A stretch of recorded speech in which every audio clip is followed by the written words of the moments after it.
Hello guys, आज हम लोग देखेंगे 8वीं बोर्ड परीक्षा हेतु साइंस के महत्वपूर्ण ऑब्जेक्टिव क्वेश्चन। तो पहला चैप्टर है कोशिका। फर्स्ट क्वेश्चन, कोशिका की खोज किसने की? तो कोशिका की खोज किसने की? रॉबर्ट हुक ने। नेक्स्ट है, कोशिका की खोज कब हुई? कोशिका की खोज कब हुई? 1665 ईस्वी में। नेक्स्ट है, जीव की सूक्ष्मतम मूलभूत संरचनात्मक इकाई है। जीव की सूक्ष्मतम मूलभूत संरचनात्मक इकाई है कोशिका। नेक्स्ट है, जंतु कोशिका में क्या उपस्थित होता है? जंतु कोशिका में क्या उपस्थित होता है? 4 ऑप्शन दिए हुए हैं: कोशिका झिल्ली, केंद्रक, कोशिका भित्ति, जीवदर्भ। तो जंतु कोशिका में क्या अनुपस्थित रहता है? तो कोशिका भित्ति। नेक्स्ट है, सबसे छोटा एक कोशिकीय जीव कौन सा है? सबसे छोटा एक कोशिकीय जीव कौन सा है? माइक्रोप्लाज्मा। नेक्स्ट है, केंद्रक को किस अभिरंजक द्वारा अभिरंजित किया जाता है? तो सेफ्रानिन के द्वारा अभिरंजित किया जाता है। नेक्स्ट है, अस्पष्ट केंद्रक का अभाव। अस्पष्ट केंद्रक का अभाव निम्न में से किसमें होता है? तो ये अभाव होता है जीवाणु में। नेक्स्ट है, क्लोरोप्लास्ट किसमें पाया जाता है? क्लोरोप्लास्ट हरी पत्तियों में पाया जाता है। नेक्स्ट है, जंतु कोशिका में निम्न नहीं पाए जाते हैं। तो जंतु कोशिका में क्या नहीं पाया जाता है? प्लास्टिड नहीं पाया जाता है। नेक्स्ट है, कौन कोशिका का ऊर्जा संयंत्र माना जाता है? कौन कोशिका का ऊर्जा संयंत्र माना जाता है? तो माइटोकॉन्ड्रिया को ऊर्जा संयंत्र माना जाता है। नेक्स्ट है, पादप कोशिका में नहीं पाया जाता है। तो पादप कोशिका में क्या नहीं पाया जाता है? लाइसोसोम। नेक्स्ट है, कोशिका में गुणसूत्र कहाँ उपस्थित होता है? कोशिका में गुणसूत्र कहाँ उपस्थित होता है? तो केंद्रक में उपस्थित होता है। नेक्स्ट है, कौन पादप अभिरंजक है? तो कौन पादप अभिरंजक है? तो सेफ्रेनिन ये अभिरंजक है। नेक्स्ट है, कोशिका कितने प्रकार की होती है? कोशिका कितने प्रकार की होती है? 2, एक पादप कोशिका और एक जंतु कोशिका। नेक्स्ट है, निम्न में किस कोशिकांग को आत्महत्या की थैली कहा जाता है? आत्महत्या की थैली किसे कहा जाता है? लाइसोसोम को। नेक्स्ट है, एक जेली जैसा पदार्थ जो कोशिका में पाया जाता है उसे क्या कहते हैं? उसे कोशिका द्रव्य कहते हैं।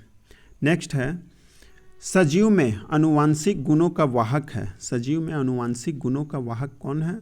तो ये जीन होता है। अब हम लोग देखेंगे चैप्टर सेकेंड, धातु एवं अधातु के ऑब्जेक्टिव क्वेश्चन। पहला क्वेश्चन है,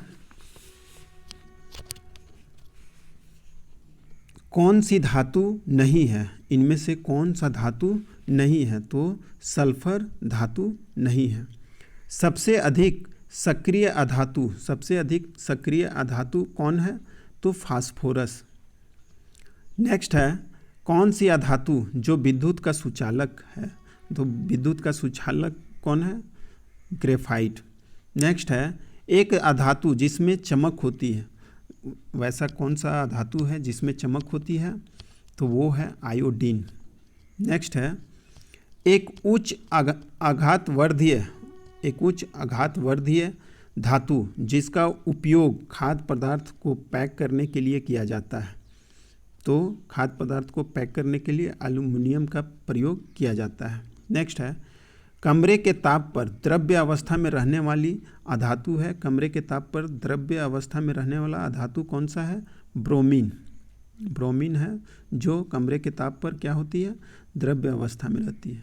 नेक्स्ट है, एक अधातु का नाम बताएं जो कठोर होती है। सबसे कठोर अधातु कौन सा है? हीरा। नेक्स्ट है, कौन सी धातु जो द्रव्य अवस्था में पाई जाती है? कौन सी धातु है जो द्रव्य अवस्था में पाई जाती है? तो पारा। नेक्स्ट है कौन सी धातु विद्युत का सबसे अच्छी चालक है? कौन सा धातु विद्युत का सबसे अच्छा चालक है? तो चांदी। नेक्स्ट है धातुओं का वह गुण जिसके कारण उन्हें पीटकर शीट में परिवर्तित किया जाता है कहलाता है, क्या कहलाता है? आघात वर्धनीयता। नेक्स्ट है वह कौन सी अधातु है? वह कौन सी अधातु है जो ठोस अवस्था में पाई जाती है?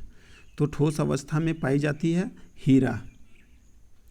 नेक्स्ट है धातुओं को किस गुण के कारण उनके तार खींचे जा सकते हैं? धातुओं के किस गुण के कारण तार को खींचा जा सकता है? लचीलापन के कारण। नेक्स्ट है धातुएं सामान्यतः ठोस होती है। कौन सी धातु कमरे के तापक्रम पर द्रव अवस्था में पाया जाता है? तो कौन सा धातु है जो द्रव अवस्था में पाया जाता है? तो वो है मरकरी मीन्स पारा। नेक्स्ट है कौन ठंडे जल के साथ तेजी से अभिक्रिया करती है? तो सोडियम जो है वो ठंडे जल के साथ तेजी से अभिक्रिया करती है। अब हम लोग देखेंगे चैप्टर 3 सूक्ष्म जीव के ऑब्जेक्टिव क्वेश्चन। पहला है सूक्ष्म जीव कहाँ पाए जाते हैं? सूक्ष्म जीव कहाँ पाए जाते हैं? तो ये पाए जाते हैं जल में, वायु में और मिट्टी में, ये तीनों में पाए जाते हैं। नेक्स्ट है अलेक्जेंडर फ्लेमिंग ने 1928 में किस पहले जैविक की खोज की? तो सबसे पहले पेनिसिलिन की खोज की। नेक्स्ट है पोलियो का कारक है। पोलियो किस कारण होता है? तो वायरस के कारण होता है। नेक्स्ट है ईस्ट का उपयोग किसके उत्पादन में किया जाता है? तो ईस्ट का उपयोग अल्कोहल शराब बनाने में किया जाता है। नेक्स्ट है सर्वप्रथम चेचक के टीके की खोज किसने की? सर्वप्रथम चेचक के टीके की खोज एडवर्ड जेनर ने की। नेक्स्ट है सबसे पहले कौन सा प्रतिजैविक खोजा गया? सबसे पहले कौन सा प्रतिजैविक खोजा गया? तो वो है पेनिसिलिन। नेक्स्ट है कौन सा प्रतिजैविक है? तो प्रतिजैविक कौन सा है? स्ट्रेप्टोमाइसिन। नेक्स्ट है पेनिसिलिन प्रतिजैविक की खोज किसने की? पेनिसिलिन प्रतिजैविक की खोज किसने की? तो इसकी खोज अलेक्जेंडर फ्लेमिंग ने की। नेक्स्ट है किण्वन की खोज किसने की? लुई पाश्चर ने की। किण्वन की खोज लुई पाश्चर ने की। नेक्स्ट है चीनी को अल्कोहल में बदलने की प्रक्रिया क्या कहलाती है? चीनी को अल्कोहल में बदलने की प्रक्रिया किण्वन कहलाती है।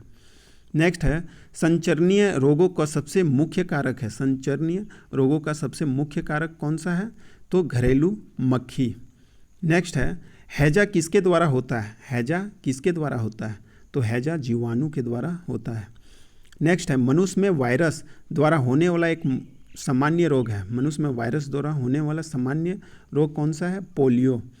नेक्स्ट है मनुष्य में जीवाणु द्वारा होने वाला एक सामान्य रोग, जीवाणु के द्वारा होने वाला सामान्य रोग टाइफाइड। नेक्स्ट है मलेरिया रोग किस जीव के काटने से होता है? तो मलेरिया मच्छर के काटने से होता है। नेक्स्ट है दूध को दही में परिवर्तित करने वाला सूक्ष्म जीव कौन सा है? तो दूध को दही में परिवर्तित करने वाला सूक्ष्म जीव लैक्टोबैसिल्स है, लैक्टोबैसिल्स। नेक्स्ट है ब्रेड बनाने की प्रक्रिया के दौरान कौन सी गैस उत्पन्न होती है? तो कार्बन डाइऑक्साइड उत्पन्न होती है। नेक्स्ट है पैकेटों थैलियों में आने वाले दूध को खराब होने से बचने के लिए क्या किया जाता है? तो इसे बचने के लिए पाश्चुरीकरण किया जाता है।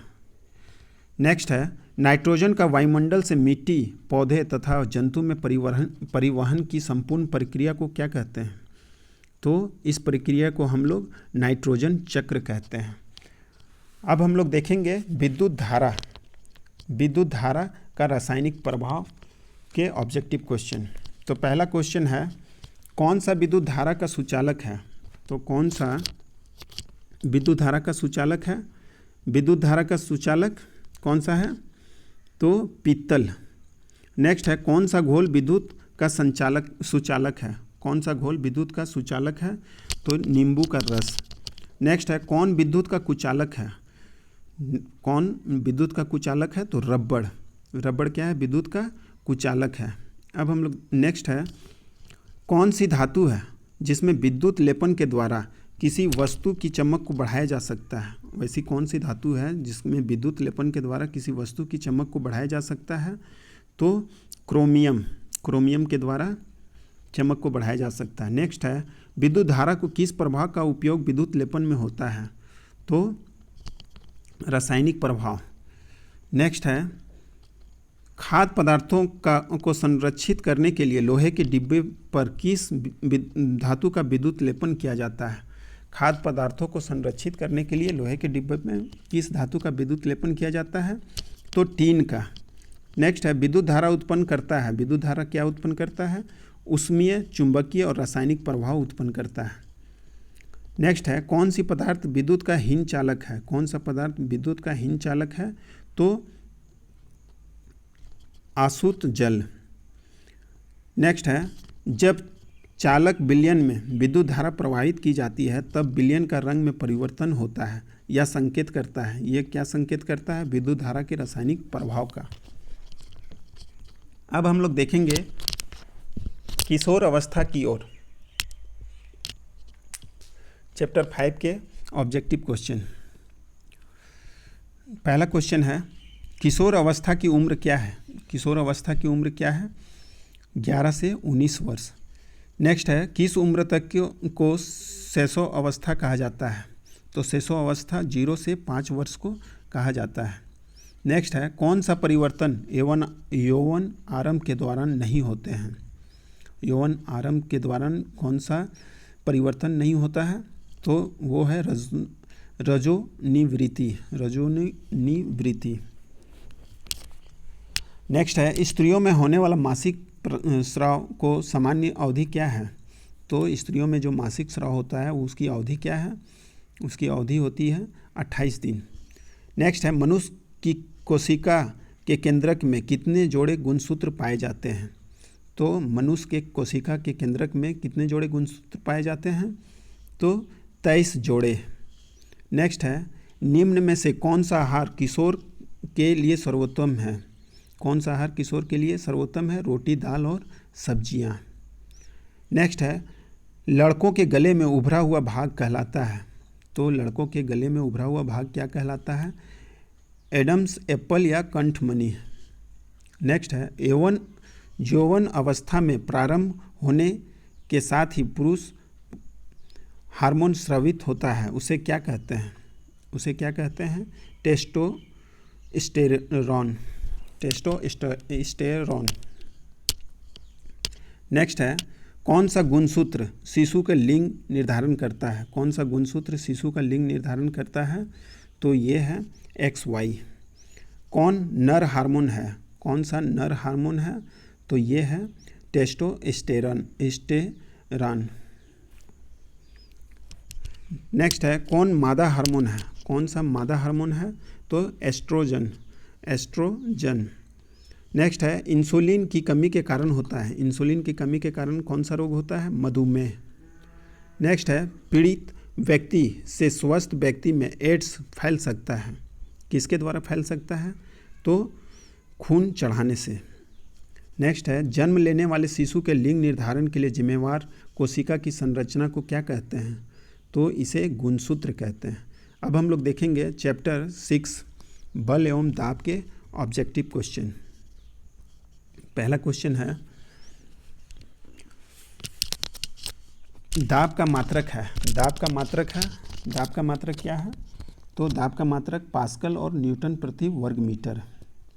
नेक्स्ट है, बल का मात्रक है। बल का मात्रक क्या है? तो न्यूटन। नेक्स्ट है, निम्नांकित बलों में से कौन सा समकृत बल है? समकृत बल कौन सा है? तो ये है घर्षण बल।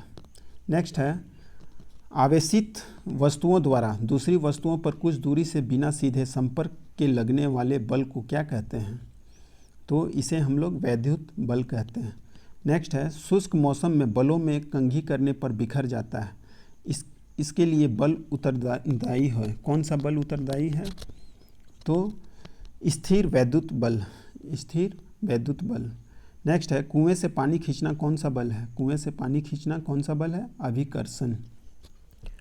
नेक्स्ट है, प्रति इकाई क्षेत्रफल में लगने वाले बल को क्या कहते हैं? प्रति इकाई क्षेत्रफल पर लगने वाले बल को क्या कहते हैं? तो इसे दाब कहते हैं। नेक्स्ट है बैलों द्वारा गाड़ी को खींचना किस बल का उदाहरण है? बैलों द्वारा गाड़ी को खींचना किस बल का उदाहरण है? तो ये है पेशीय बल। नेक्स्ट है उस राशि का नाम बताएं जिसका मात्रक न्यूटन है। तो जिसका मात्रक न्यूटन है उसे क्या कहते हैं? बल। कौन सी राशि है ये? बल। नेक्स्ट है दरवाजे को धक्का देने पर कैसा बल लगता है? दरवाजे पर धक्का देने पर कौन सा बल लगता है? अपकर्षण। नेक्स्ट है कोई भी वस्तु किस बल के कारण पृथ्वी में गिर जाता है? तो कोई भी वस्तु किस बल के कारण पृथ्वी पर गिर जाता है? तो वो है गुरुत्वाकर्षण।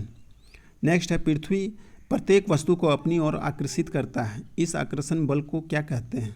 तो इस आकर्षण को गुरुत्वाबल कहते हैं। नेक्स्ट है जमीन पर बिखरे लोहे की पिनों को इकट्ठा करने के लिए कौन सी बल का उपयोग किया जाता है? तो इसे चुंबकीय बल का उपयोग किया जाता है। नेक्स्ट है शुष्क मौसम में बालों में कंघी करने पर वह बिखर जाता है, इसके लिए कौन सा बल उत्तरदायी है? तो इसके लिए स्थिर वैद्युत बल उत्तरदायी है। नेक्स्ट है एक आवेशित वस्तु द्वारा किसी दूसरी आवेशित अथवा अनावेशित वस्तु पर लगाया गया बल क्या कहलाता है? तो ये स्थिर वैद्युत बल कहलाता है। अब नीचे दिए गए चित्र में एक ईंट को 3 विभिन्न तरह से टेबल पर रखा गया है। ईंट द्वारा टेबल पर लगाया दाब होगा सबसे अधिक किसमें होगा? तो ए के द्वारा सबसे अधिक दाब होगा। नेक्स्ट चैप्टर है दहन एवं ज्वाला के ऑब्जेक्टिव क्वेश्चन।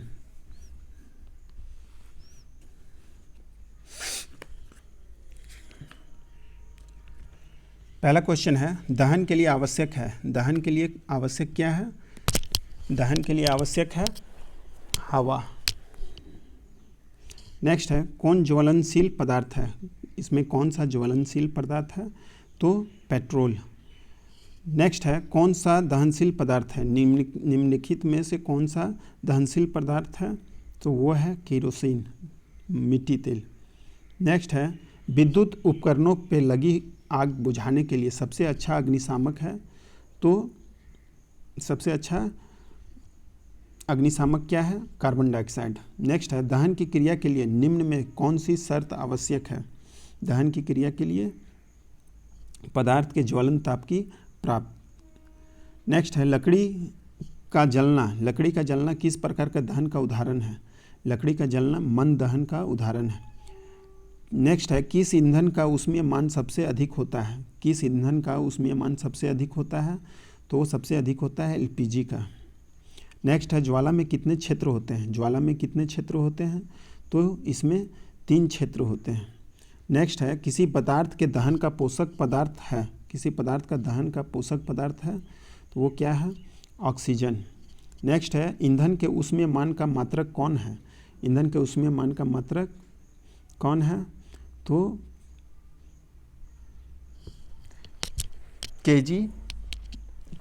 किलो जूल पर केजी।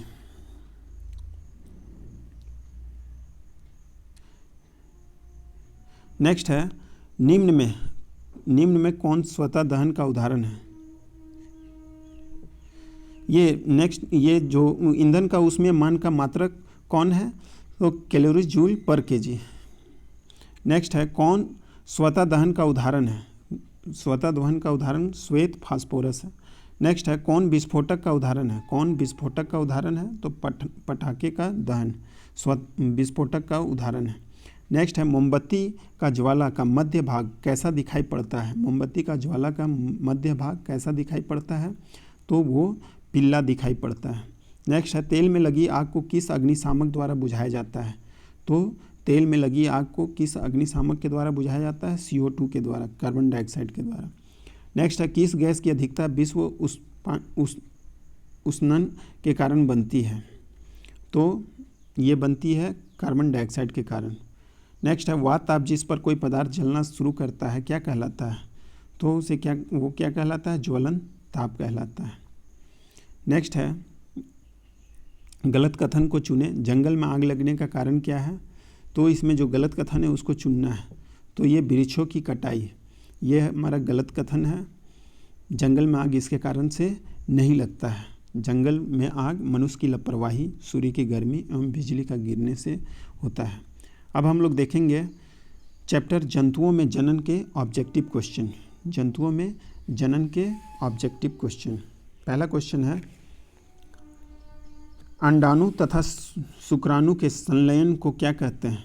अंडाणु तथा शुक्राणु के संलयन को क्या कहते हैं? तो इसके संलयन को निषेचन कहते हैं। बाह्य निषेचन होता है, बाह्य निषेचन होता है, ये मादा के शरीर के बाहर होता है। नेक्स्ट है आंतरिक निषेचन होता है, आंतरिक निषेचन होता है, ये मादा के शरीर में होता है। नेक्स्ट है हाइड्रा में जनन, हाइड्रा में जनन की विधि है, हाइड्रा में जनन की विधि है, हाइड्रा में जनन की विधि मुकुलन, मुकुलन, मुकुलन हाइड्रा में जनन की विधि है। नेक्स्ट है मुकुलन द्वारा जनन निम्न में होता है, तो हाइड्रा में मुकुलन द्वारा जनन निम्न में होता है, किस में होता है? हाइड्रा में होता है। नेक्स्ट है अमीबा में किस विधि द्वारा जनन होता है? अमीबा में किस विधि द्वारा जनन होता है? द्विखंडन के द्वारा होता है। नेक्स्ट है मादा युग्मनज द्वारा नर युग्मनज के संयोजन की विधि कहलाती है, तो ये विधि कहलाती है निषेचन। नेक्स्ट है एक युग्मनज में पाए जाने वाले केंद्रकों की संख्या होती है, कितनी होती है? तो इसकी संख्या 1 होती है। नेक्स्ट है एक टेडपोल जिस प्रकार वयस्क होता है वह है, एक टेडपोल जिस प्रकार वयस्क होता है वो क्या है? कायांतरण। नेक्स्ट है नर और मादा युग्मक मिलकर क्या बनाते हैं? ये युग्मनज बनाते हैं। नेक्स्ट है किसी जीव द्वारा अपने जैसे संतान उत्पन्न करने की प्रक्रिया क्या कहलाती है? तो अपने जैसे संतान उत्पन्न करने की प्रक्रिया जनन कहलाती है। नेक्स्ट है जो जंतु अपने जैसे शिशु का जन्म देते हैं उन्हें क्या कहते हैं? तो उन्हें जरायुज कहते हैं, जरायुज कहते हैं। नेक्स्ट है वे जंतु जो सीधे शिशु को जन्म ना देकर अंडे देते हैं उन्हें क्या कहते हैं? उन्हें क्या कहते हैं? अंडप्रजक, अंडप्रजक। नेक्स्ट है मुर्गी अंडे के ऊपर क्यों बैठती है? मुर्गी अंडे के ऊपर क्यों बैठती है? तो ये उष्मायन के लिए बैठती है। अब हम लोग देखेंगे चैप्टर 9 प्रकाश के ऑब्जेक्टिव क्वेश्चन। पहला क्वेश्चन है परावर्तन के कितने नियम हैं? तो परावर्तन के 2 नियम हैं। नेक्स्ट है आँख से दिव्यांग व्यक्ति के लिए कौन सी लिपि लोकप्रिय है? आँख से दिव्यांग व्यक्ति के लिए कौन सी लिपि लोकप्रिय है? तो ब्रेल लिपि लोकप्रिय है। नेक्स्ट है मानव नेत्र वस्तु के प्रतिबिंब किस भाग पर बनाता है? तो ये प्रतिबिंब किस भाग में बनाता है? तो रेटिना में बनाता है। नेक्स्ट है यदि आपतन कोण 30 डिग्री है तो परावर्तन कोण का मान कितना होगा? तो आपतन कोण 30 डिग्री का है तो परावर्तन कोण भी कितना होगा? 30 डिग्री। आपतन कोण बराबर क्या होता है? परावर्तन कोण।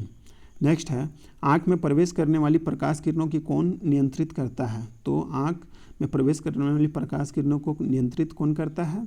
तो पुतली करता है। नेक्स्ट है आपतन कोण तथा परावर्तन कोण का मान कितना होता है? आपतन कोण और परावर्तन कोण का मान क्या होता है? समान होता है, बराबर होता है। नेक्स्ट है समतल दर्पण से बना प्रतिबिंब होता है, समतल दर्पण से बना प्रतिबिंब आभासी होता है। नेक्स्ट है श्वेत प्रकाश कितने रंगों का मिश्रण है? श्वेत प्रकाश कितने रंगों का मिश्रण है? तो श्वेत प्रकाश 7 रंगों का मिश्रण है। नेक्स्ट है वह यंत्र जो दृष्टि रेखा पर नहीं रहने वाले वस्तुओं को दिखा सकता है।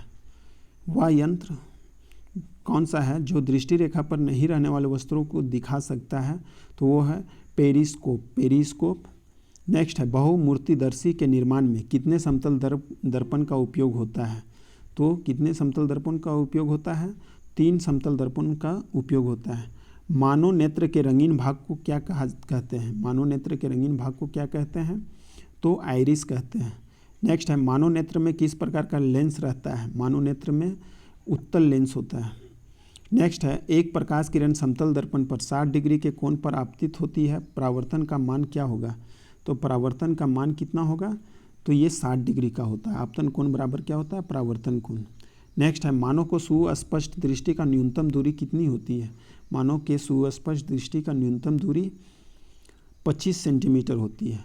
नेक्स्ट है आइरिस में स्थित छोटे छिद्र को क्या कहते हैं? आइरिस में स्थित छोटे छिद्र को क्या कहते हैं? पुतली कहते हैं। नेक्स्ट है अगर दो समतल दर्पण 90 डिग्री के कोण पर रखे हों तो उनके बीच रखे वस्तु के प्रतिबिंब की संख्या कितनी होगी? तो इसके बीच रखे प्रतिबिंब की संख्या 3 होगी।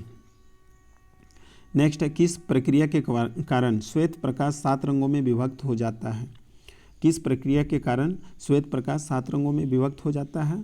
तो ये विक्षेपण प्रक्रिया के कारण। नेक्स्ट है, किस पृष्ठ पर पड़ने वाली प्रकाश किरण को कहते हैं? किसी पृष्ठ पर पड़ने वाली प्रकाश किरण को क्या कहते हैं? तो उसे आपतित किरण कहते हैं। नेक्स्ट है, नीचे दिए गए चित्र में ABC के परावर्तक सतहों पर प्रकाश की किरणें पड़ती है, तो प्रकाश की परावर्तक सतह प्रकाश की किरण किस में पड़ रही है ये बताना है। तो ये सभी तीनों सतहों पर पड़ रही है। आंसर क्या होगा? सभी तीनों सतहों पर। नेक्स्ट है, नेत्र के रेटिना पर बना प्रतिबिंब वस्तु के हटाए जाने के पश्चात रेटिना पर बना रहता है, कितनी देर तक बना रहता है? तो ये 1/16 सेकेंड तक बना रहता है। अब हम लोग देखेंगे चैप्टर फसल उत्पादन और प्रबंध के ऑब्जेक्टिव क्वेश्चन। पहला क्वेश्चन है, स्वपोषी का उदाहरण है। स्वपोषी जो अपना भोजन स्वयं करते हैं उसे उनका उदाहरण कौन सा है? तो ये है आम का पौधा। जब एक ही किस्म के पौधे किसी स्थान पर बड़े पैमाने पर नियमित रूप से उगाए जाते हैं तो उसे क्या कहते हैं? तो उसे क्या कहते हैं? फसल कहते हैं। नेक्स्ट है, राइजोबियम नामक जीवाणु किस फसल की जड़ पर पाए जाने वाले ग्रंथियों में उपस्थित होते हैं? तो ये उपस्थित होते हैं फलीदार फसल में। नेक्स्ट है, फसल चक्रण से मिट्टी की उर्वरता में क्या होती है? तो फसल चक्रण से मिट्टी की उर्वरता क्या होती है? बढ़ जाती है। नेक्स्ट है, खरपतवार का उदाहरण है। खरपतवार का उदाहरण कौन सा है? तो इसका उदाहरण गाजर घास। नेक्स्ट है, फसल से अनाजों को अलग करने की प्रक्रिया को क्या कहा जाता है? अनाजों से अलग करने की प्रक्रिया क्या कहलाती है? तो इसे दौनी कहते हैं। क्या कहते हैं? दौनी। नेक्स्ट है, खरीफ फसल का उदाहरण है। खरीफ फसल का उदाहरण कौन सा है? तो धान की खेती क्या है? खरीफ फसल का उदाहरण है। नेक्स्ट है, रेशेदार फसल कौन सा है? रेशेदार फसल इनमें से कौन सा है? तो कपास क्या है? रेशेदार फसल का उदाहरण है। नेक्स्ट है, जंतुओं द्वारा प्राप्त खाद्य पदार्थ है। जंतुओं द्वारा प्राप्त खाद्य पदार्थ कौन सा है? तो ये है शहद। नेक्स्ट है, निम्न में कौन रबी फसल है? तो रबी फसल कौन सा है? चना। नेक्स्ट है, दानों को भूसी से अलग करना क्या कहलाता है? दानों को भूसी से अलग करना थ्रेसिंग कहलाता है, थ्रेसिंग। नेक्स्ट है, मिट्टी को उलटने पलटने पर पोला करने की प्रक्रिया क्या कहलाती है? तो ये प्रक्रिया क्या कहलाती है? जुताई। अब हम लोग देखेंगे आओ ब्रह्मांड को जाने पाठ के ऑब्जेक्टिव क्वेश्चन। पहला क्वेश्चन है, कौन तारा है? इनमें से कौन सा तारा है? तो इनमें से कौन सा तारा है? सूर्य। सूर्य क्या है? एक तारा है। कौन सा बल सौर परिवार के सदस्यों को बांधे रखता है? कौन सा बल सौर परिवार के सदस्यों को बांधे रखता है? तो ये होगा गुरुत्वाकर्षण बल। नेक्स्ट है, कौन ग्रह नहीं है? इनमें से कौन ग्रह नहीं है? तो सीरियस क्या है? ग्रह नहीं है। सौर परिवार का सबसे छोटा ग्रह कौन सा है? सौर परिवार का सबसे छोटा ग्रह कौन सा है? तो बुध क्या है? सबसे छोटा ग्रह। नेक्स्ट है, सौर परिवार का सबसे बड़ा ग्रह कौन सा है? सौर परिवार का सबसे बड़ा ग्रह बृहस्पति है। नेक्स्ट है, सूर्य को सबसे गर्म ग्रह कौन सा है? सूर्य का सबसे गर्म ग्रह कौन सा है? तो बुध क्या है? सबसे गर्म ग्रह। नेक्स्ट है, सूर्य का निकटतम ग्रह कौन सा है? सूर्य का निकटतम ग्रह कौन है? बुध है। नेक्स्ट है, सौर परिवार में चमकीला ग्रह कौन है? सौर परिवार में सबसे चमकीला ग्रह कौन सा है? तो शुक्र क्या है? सबसे चमकीला ग्रह है। नेक्स्ट है, हमारे सौर परिवार में कितने ग्रह हैं? हमारे सौर परिवार में कितने ग्रह हैं? तो इसमें 8 ग्रह हैं। नेक्स्ट है, कौन सा ग्रह है जिसका उपग्रह नहीं है? ऐसा कौन सा ग्रह है जिसका उपग्रह नहीं है? तो बुध का कोई भी उपग्रह नहीं है। किस ग्रह को प्रभात तारा कहते हैं? किस ग्रह को प्रभात तारा कहते हैं? तो शुक्र को प्रभात तारा कहते हैं। सबसे दूर कौन ग्रह है? सबसे दूर कौन सा ग्रह है? तो नेपच्यून क्या है? सबसे दूर का ग्रह। नेक्स्ट है, सूर्य से पृथ्वी की दूरी कितनी है? सूर्य से पृथ्वी की दूरी कितनी है? तो सूर्य से पृथ्वी की दूरी 8.3 प्रकाश वर्ष है। नेक्स्ट है, पृथ्वी का एक उपग्रह है। पृथ्वी एक उपग्रह है, कौन है? पृथ्वी का एक उपग्रह कौन है? तो इसका उपग्रह कौन है? चंद्रमा। नेक्स्ट है कौन प्राकृतिक उपग्रह है? इनमें से कौन प्राकृतिक उपग्रह है? तो चंद्रमा क्या है? प्राकृतिक उपग्रह है। नेक्स्ट है खगोलीय पिंडों की दूरी को किस इकाई में मापा जाता है? खगोलीय पिंडों की दूरी को किस इकाई में मापा जाता है? तो इसे मापा जाता है प्रकाश वर्ष में। नेक्स्ट है पृथ्वी के सबसे निकट का ग्रह कौन है? पृथ्वी का सबसे निकट का ग्रह कौन सा है? तो शुक्र जो है वो पृथ्वी का सबसे निकट का ग्रह है। नेक्स्ट है किस ग्रह को पृथ्वी को बहन कहते हैं? पृथ्वी का बहन किसे कहते हैं? शुक्र को पृथ्वी का बहन कहते हैं। बृहत सप्तऋषि है बृहत सप्तऋषि कौन है? तो तारामंडल। नेक्स्ट है भारत का प्रथम कृत्रिम उपग्रह कौन सा था? भारत का प्रथम कृत्रिम उपग्रह आर्यभट्ट था। नेक्स्ट है किस ग्रह को लाल ग्रह कहा जाता है? किस ग्रह को लाल ग्रह कहा जाता है? मंगल को लाल ग्रह कहा जाता है। नेक्स्ट है किस ग्रह पर सुंदर सुंदर वलय आकृतियाँ हैं? किस ग्रह पर सुंदर सुंदर वलय आकृतियाँ हैं? तो शनि में सुंदर सुंदर वलय आकृतियाँ हैं। नेक्स्ट है सूर्य की सबसे ऊपरी सतह का तापमान होता है। सूर्य की सबसे ऊपरी सतह का तापमान कितना होता है? तो 6000 डिग्री सेल्सियस। नेक्स्ट है कौन सौर परिवार का सदस्य नहीं है? तो कौन सौर परिवार का सदस्य नहीं है? तारामंडल। नेक्स्ट है रात्रि के समय साफ आकाश और काली रात में टूटते तारे दिखाई देते हैं, इसे क्या कहते हैं? तो इसे उल्काएं कहते हैं। नेक्स्ट है ग्रहों की परिक्रमा करने वाले खगोलीय पिंड को क्या कहते हैं? तो ग्रहों को परिक्रमा करने वाले खगोलीय पिंड को क्या कहते हैं? तो इसे उपग्रह कहते हैं। नेक्स्ट है मौसम की भविष्यवाणी दूर संचार और सुदूर संवेदन में उपयोग किया जाता है। तो किसे उपयोग किया जाता है? कृत्रिम उपग्रह का उपयोग किया जाता है। अब हम लोग देखेंगे चैप्टर घर्षण एक अनिवार्य बल के ऑब्जेक्टिव क्वेश्चन। पहला है घर्षण हमेशा कुछ मामलों में हानिकारक तथा कुछ मामलों में लाभदायक होता है। नेक्स्ट है तैलीय सतह से क्या होता है? तैलीय सतह से घर्षण घटता है। नेक्स्ट है घर्षण को कम करने वाले पदार्थ को क्या कहते हैं? घर्षण को कम करने वाले पदार्थ को क्या कहते हैं? तो इसे स्नेहक कहते हैं। नेक्स्ट है जिस द्रव के उपयोग से घर्षण कम हो जाता है उसे क्या कहते हैं? जिस द्रव के उपयोग से घर्षण कम हो जाता है उसे क्या कहते हैं? तरल घर्षण। नेक्स्ट है किसे सर्पी घर्षण कम होता है? किसे सर्पी घर्षण कम होता है? तो स्थैतिक घर्षण से। नेक्स्ट है तरल घर्षण को कम करने का सही आकृति है। तरल घर्षण को कम करने का आकृति क्या है? वृत्तीय। नेक्स्ट है बॉल बियरिंग के उपयोग से क्या होता है? घर्षण घटता है। नेक्स्ट है टायर की तलियों की गोटी क्या करता है? तो ये क्या करता है? घर्षण बढ़ाती है। नेक्स्ट है घर्षण से उत्पन्न होती है। घर्षण से क्या उत्पन्न होती है? तो घर्षण से ऊष्मा उत्पन्न होती है। नेक्स्ट है कैरम बोर्ड पर पाउडर छिड़कने से घर्षण हो जाता है, क्या हो जाता है? कम हो जाता है। नेक्स्ट चिकनी सतहों का अपेक्षा घर्षण रुखड़े सतहों पर क्या होता है? रुखड़े सतहों पर अधिक होता है। नेक्स्ट है कौन सा कथन गलत है? इनमें से कौन सा कथन गलत है? तो हवा में घूमने वाली गेंद पर घर्षण बल नहीं लगता है। नेक्स्ट चैप्टर है संश्लेषित रेसे और प्लास्टिक के ऑब्जेक्टिव क्वेश्चन। पहला है रेयान एक रेशा है। किस चीज़ का रेशा है? ये संश्लेषित का रेशा है। नेक्स्ट है टेफ्लॉन एक है। टेफ्लॉन क्या है? तो ये प्लास्टिक है। नेक्स्ट है बेकेलाइट एक है। बेकेलाइट क्या है? बेकेलाइट प्लास्टिक है। नेक्स्ट है वर्तमान दैनिक जीवन में लकड़ी की जगह हम किस चीज़ का उपयोग ज़्यादा कर रहे हैं? वर्तमान दैनिक जीवन में लकड़ी की जगह हम किस चीज़ का उपयोग ज़्यादा कर रहे हैं? तो प्लास्टिक का यूज ज़्यादा कर रहे हैं। सेल्यूलोज का शुद्ध रूप क्या है? सेल्यूलोज का शुद्ध रूप कागज़ है। नेक्स्ट है निम्न में कौन प्राकृतिक बहुलक है? तो इसका प्राकृतिक बहुलक सेल्यूलोज है। नेक्स्ट है उच्च अनुभार वाले बहुलक को क्या कहते हैं? प्लास्टिक कहते हैं। नेक्स्ट है पैराशूट बनाने में किस रेशे का उपयोग होता है? पैराशूट बनाने में किस बहुलक का उपयोग होता है? नायलॉन का उपयोग किया जाता है। पॉलीथीन किस प्रकार का प्लास्टिक है? तो ये है थर्मोप्लास्टिक। निम्नांकित में संश्लेषित रेशा है। संश्लेषित रेशा कौन सा है?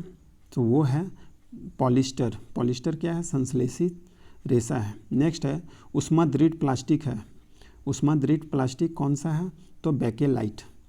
नेक्स्ट है ऊष्मा सुघट्य प्लास्टिक। ऊष्मा सुघट्य प्लास्टिक कौन है? पॉलीथीन। नेक्स्ट है पॉलिस्टर एक है। पॉलिस्टर एक है क्या है? पॉलिस्टर एक है संश्लेषित। नेक्स्ट है मजबूत रेशे जिनका उपयोग पैराशूट तथा चट्टान पर चढ़ने वाली रस्सी बनाने में किया जाता है होते हैं। क्या होते हैं? ये होते हैं नायलॉन। नायलॉन का प्रयोग किया जाता है। नेक्स्ट है कौन सा समूह केवल संश्लेषित पदार्थ वाला है? इसमें जो दिए हुए चार ऑप्शन इसमें कौन सा समूह है जो केवल संश्लेषित पदार्थ वाला है? तो ये समूह है पीवीसी, पॉलीथीन और बेकेलाइट।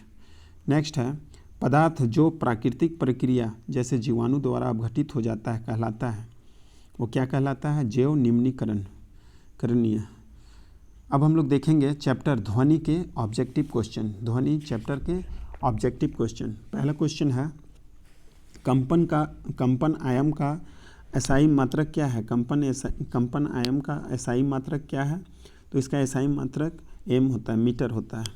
नेक्स्ट है आवर्तकाल का मात्रक कौन है? आवर्तकाल का मात्रक एस है। नेक्स्ट है वयस्क पुरुष में वाक तंतु की लंबाई कितनी होती है? वयस्क पुरुष में वाक तंतु की लंबाई कितनी होती है? तो इसकी लंबाई 20 mm होता है। नेक्स्ट है महिला की वाक तंतु की लंबाई कितनी होती है? महिला की वाक तंतु की लंबाई कितनी होती है? तो इसकी लंबाई 15 mm होता है। नेक्स्ट है मानव के कानों के लिए श्रव्यता पारस है। सुनने की पारस क्या है? तो ये है 20 हर्ट्ज से 20,000 हर्ट्ज तक। नेक्स्ट है 20,000 हर्ट्ज से अधिक आवृत्ति वाली ध्वनि को क्या कहते हैं? तो इसे क्या कहते हैं? प्रस्रव ध्वनि कहते हैं। 20 हर्ट्ज से कम आवृत्ति वाली ध्वनि को क्या कहते हैं? 20 हर्ट्ज से कम आवृत्ति वाले ध्वनि को क्या कहते हैं? इसे अश्रव्य ध्वनि कहते हैं। नेक्स्ट है प्रति सेकंड होने वाले कंपनों की संख्या को क्या कहते हैं? तो इसे आवृत्ति कहते हैं। नेक्स्ट है ध्वनि संचरित हो सकती है। ध्वनि संचरित किसमें हो सकती है? तो ये हो सकती है ठोसों, द्रवों तथा गैसों में। नेक्स्ट है इनमें किसकी आवाज़ की आवृत्ति सबसे अधिक है? जो दिया हुआ है उसमें सबसे आवाज़ की आवृत्ति सबसे अधिक किसमें होती है? तो छोटी बच्ची की। नेक्स्ट है ध्वनि की प्रबलता किस कारक पर निर्भर करती है? ध्वनि की प्रबलता किस कारक पर निर्भर करती है? तो ये निर्भर करती है आयाम पर। नेक्स्ट है जो ध्वनि सुनने में अप्रिय लगती है उसे क्या कहते हैं? जो ध्वनि सुनने में अप्रिय लगती है उसे क्या कहते हैं? उसे हम लोग शोर कहते हैं। नेक्स्ट है हमें कोई ध्वनि सुनाई देती है, इसका कारण क्या है? इसका क्या कारण है? इसका कारण है कंपन। अब हम लोग देखेंगे चैप्टर 15 प्राकृतिक परिघटनाएं क्या ऑब्जेक्टिव क्वेश्चन। पहला क्वेश्चन है समान आवेशों के बीच होता है, समान आवेशों के बीच होता है प्रतिकर्षण होता है। नेक्स्ट है विपरीत आवेशों के बीच होता है, विपरीत आवेशों के बीच होता है, विपरीत आवेशों के बीच क्या होता है? आकर्षण होता है, आकर्षण होता है। नेक्स्ट है किसे रगड़ने से आसानी से आवेशित नहीं किया जा सकता है? किसे रगड़ने से आसानी से आवेशित नहीं किया जा सकता है? तो इसका आंसर होगा तांबे की छड़ को। नेक्स्ट है कांच को रेशम से रगड़ने पर रेशम में उत्पन्न होता है। कांच को रेशम से रगड़ने पर रेशम में उत्पन्न होता है, क्या उत्पन्न होता है? धन आवेश। नेक्स्ट है भूकंपी तरंगों को किस यंत्र द्वारा अभिलेखित किया जाता है? तो इसे भूकंप लेखी द्वारा अभिलेखित किया जाता है। नेक्स्ट है आकाशीय विद्युत विसर्जन को क्या कहा जाता है? आकाशीय विद्युत विसर्जन को क्या कहा जाता है? तो इसे ताड़ित कहा जाता है। नेक्स्ट है भूकंप की तीव्रता वाले यंत्र को क्या कहते हैं? भूकंप की तीव्रता मापने वाले यंत्र को क्या कहते हैं? तो इसे रिक्टर पैमाना कहते हैं। नेक्स्ट है झारखंड की एक प्रमुख आपदा जिससे अधिक व्यक्ति प्रभावित होते हैं, वो कौन सी आपदा है जिससे झारखंड के लोग सबसे अधिक प्रभावित होते हैं? तो वह है ताड़ित, बिजली का गिरना। नेक्स्ट है बिजली गिरने से सुरक्षा के लिए क्या करना चाहिए? तो इसके लिए क्या करना चाहिए? खुली जगह में घुटने के बल सिमट कर सिर को हाथों के बीच रखकर बैठना चाहिए। अब हम लोग देखेंगे चैप्टर वायु एवं जल प्रदूषण के ऑब्जेक्टिव क्वेश्चन। पहला है वायु प्रदूषण का प्रभाव पड़ता है, वायु प्रदूषण का प्रभाव पड़ता है इन सभी में पड़ता है, मनुष्य पर, वृक्षों पर और भवनों पर। नेक्स्ट है विश्व तापन का प्रमुख कारण है, विश्व तापन का प्रमुख कारण क्या है? कार्बन डाइऑक्साइड की बढ़ती मात्रा। नेक्स्ट है पर्यावरण का आजैविक कारक है, पर्यावरण का आजैविक कारक क्या है? तो वायु है। नेक्स्ट है अम्ल वर्षा का प्रमुख अव्यय है, अम्ल वर्षा का प्रमुख अव्यय क्या है? सल्फ्यूरिक अम्ल और नाइट्रिक अम्ल, ये दोनों क्या है? अम्ल वर्षा का प्रमुख अव्यय। नेक्स्ट है कौन सी गैस हरित गृह प्रवाह वृद्धि के लिए जिम्मेवार है? तो कौन सा गैस है? तो ये है कार्बन डाइऑक्साइड। नेक्स्ट है कौन सा पदार्थ प्राथमिक प्रदूषक है? कौन सा पदार्थ प्राथमिक प्रदूषक है? तो ये है कार्बन डाइऑक्साइड। नेक्स्ट है पौधों पर प्रभाव के लिए उत्तरदायी गैस कौन सा है? तो पौधों पे प्रभाव के लिए उत्तरदायी गैस कौन सा है? तो कार्बन डाइऑक्साइड। नेक्स्ट है जल को प्रदूषित करने वाले पदार्थ कहलाते हैं, तो जल को प्रदूषित करने वाले पदार्थ क्या कहलाते हैं? तो ये कहलाते हैं प्रचूषक। अब हम लोग देखेंगे चैप्टर 17 के ऑब्जेक्टिव क्वेश्चन, पौधे एवं जंतुओं का संरक्षण। पहला क्वेश्चन है बिरसा मुंडा जैविक उद्यान झारखंड के किस जिले में अवस्थित है? तो ये किस जिले में अवस्थित है? तो ये अवस्थित है रांची में। नेक्स्ट है दलमा अभ्यारण्य किस जिले में अवस्थित है? दलमा अभ्यारण्य किस जिले में अवस्थित है? तो ये अवस्थित है पूर्वी सिंहभूम में। नेक्स्ट है मगरमच्छ प्रजनन केंद्र झारखंड के किस जिले में अवस्थित है? मगरमच्छ प्रजनन केंद्र झारखंड के किस जिले में अवस्थित है? तो ये अवस्थित है रांची में। भारत में कुल बाघ संरक्षित क्षेत्रों की संख्या कितनी है? तो कुल बाघ संरक्षित क्षेत्रों की संख्या 19 है। नेक्स्ट है वनोन्मूलन का कारण है, वन उन्मूलन का कारण क्या है? तो ये इनमें सभी भवन निर्माण, कागज उद्योग और सड़क निर्माण। नेक्स्ट है प्राकृतिक आवास का वन्य प्राणी संरक्षण किया जाता है, प्राकृतिक आवास का वन्य प्राणी संरक्षण किया जाता है, किससे किया जाता है? तो जैवमंडल संरक्षित क्षेत्र से। नेक्स्ट है भारत में राष्ट्रीय उद्यानों की कुल संख्या कितनी है? भारत में राष्ट्रीय उद्यानों की कुल संख्या कितनी है? तो 77। नेक्स्ट है भारत में प्रोजेक्ट टाइगर खालिस्तान ईस्वी में शुरू किया गया, किस ईस्वी में भारत में प्रोजेक्ट टाइगर प्रारंभ किया गया? तो वो 1972-73 में शुरू किया गया। नेक्स्ट है संकटपन स्पेसीज है, स्पेसीज कौन सा है जो संकट में है? वो कौन सा स्पेसीज है जो संकट में है? तो वो है बाघ। भारत में कुल अभयारण्यों की संख्या कितनी है? भारत में कुल अभयारण्यों की संख्या 421 है। नेक्स्ट है वह क्षेत्र जिसमें जंतु अपने प्राकृतिक आवास में संरक्षित होते हैं क्या कहलाते हैं? तो उसे क्या कहते हैं? अभयारण्य कहते हैं। नेक्स्ट है ऐसे जंतु जिनकी संख्या एक निर्धारित स्तर से कम होती जा रही है तथा वो विलुप्त हो सकते हैं क्या कहलाते हैं? तो वो कहलाते हैं संकटपन जंतु, संकटपन जंतु। नेक्स्ट है बेतला राष्ट्रीय उद्यान झारखंड राज्य के किस जिले में स्थित है? बेतला राष्ट्रीय उद्यान झारखंड के किस जिले में स्थित है? तो ये स्थित है पलामू में। नेक्स्ट है झारखंड के किस जिले में बाघों के लिए संरक्षित वन स्थित है? बाघों के लिए संरक्षित वन स्थित किस जिले में है? तो ये स्थित है लातेहार में। नेक्स्ट है वनों को समाप्त करने को क्या कहते हैं? वनों को समाप्त करने को क्या कहते हैं? वनोन्मूलन।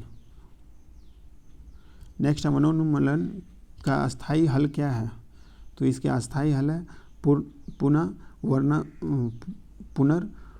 पुनर्वनरोपण।